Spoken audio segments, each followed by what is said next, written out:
Movie theaters over the years have brought a lot of people in for a lot of different reasons, ranging all from Barbenheimer to the Chicken Jockey. But with the year 2022, we saw a resurgence of people going back into theaters for Top Gun Maverick, Avatar Way of Water, and Everything Everywhere All at Once. But in that year, I think there was a hidden gem that went under a lot of people's radars, and that is Damien Chazelle's Babylon. A movie that is incredibly unique, insanely beautiful, and truly underappreciated. And that's what we're going to be talking about today. So let's get into it. Now, if you guys haven't seen Babylon, I really recommend going to watch this movie. It is R-rated, so go in knowing that it's going to be heavily R-rated. But with that, let me get into kind of what the movie's all about. Babylon is set in Hollywood, California in the years 1920 and 1930s. That's where a lot of the story takes place in. And if you're aware of the importance of those eras, that's when movies went from silent films to the talkies. And our stories revolved around three main characters. Jack Conrad, played by Brad Pitt, Nellie Leroy, played by Margot Robbie, and Manny Torres, played by Diego Calva. All three of these characters are both telling their own stories and a story that involves all three of them, or at least the combining of the two. Jack Conrad is an old Hollywood star. He is like the DiCaprio of this era, and he's slowly being phased out of Hollywood,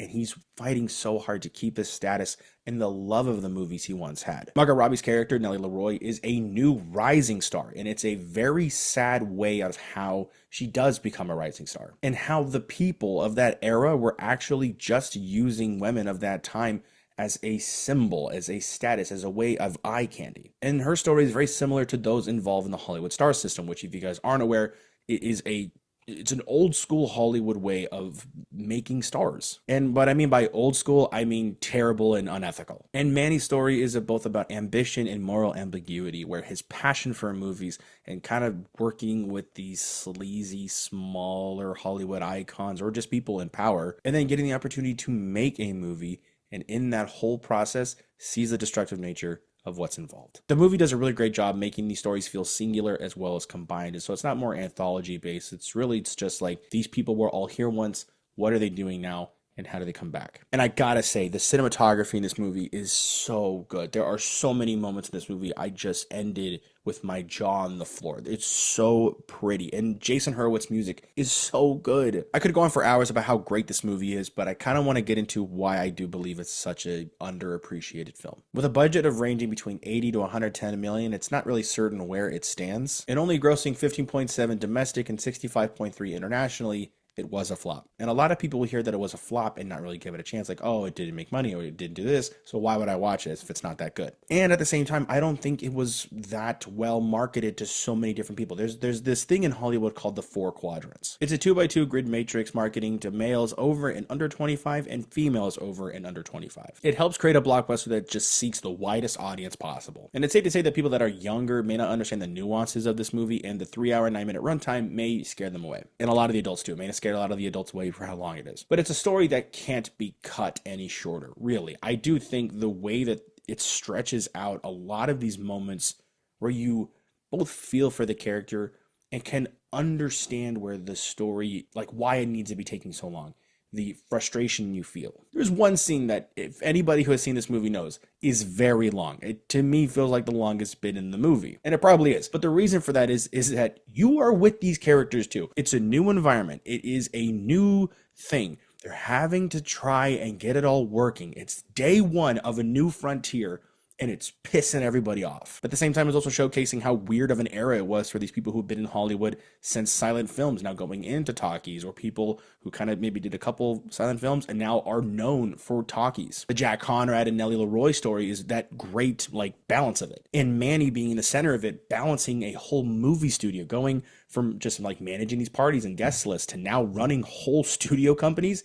That pressure and just the stress of it all shot straight to his head, because Manny's our main character. We've been with this guy since day one, so we've seen his story. And what I loved about this movie is that they also include these other side characters that connect and tell their own short stories too. This movie relied heavily on show not tell, and that's what I think sets it apart from the previous movies of that year, showing the stress and the brutality of making these old films where people were doing these giant war fights, and some passed. I don't mean passed on the movie, passed away. And the stress and the dangers that this whole thing provided just to make one film was such an era of disregard. But to kind of put it in a nice little bow, Babylon is truly a one-of-a-kind film. It's a movie that both appreciates the filmmaking process and why people go to the movies and how important movies are. But at the same time, it shines the danger of the people involved in these movie making processes. How people give up their decency just to become a star, or how some people turn the other cheek, or how some people stand up for themselves and get shunned out of the business. And the music within the movie felt so unique and original. It really didn't feel like anything like it before. And I think something like Babylon, where it takes creativity of filmmaking, a filmmaking kind of process in its own movie. It's a movie, but a movie for movies in a movie. But at the same time, it also has like a really powerful message, like I said earlier. And I truly think people need to kind of just really like understand it's going to be a long time.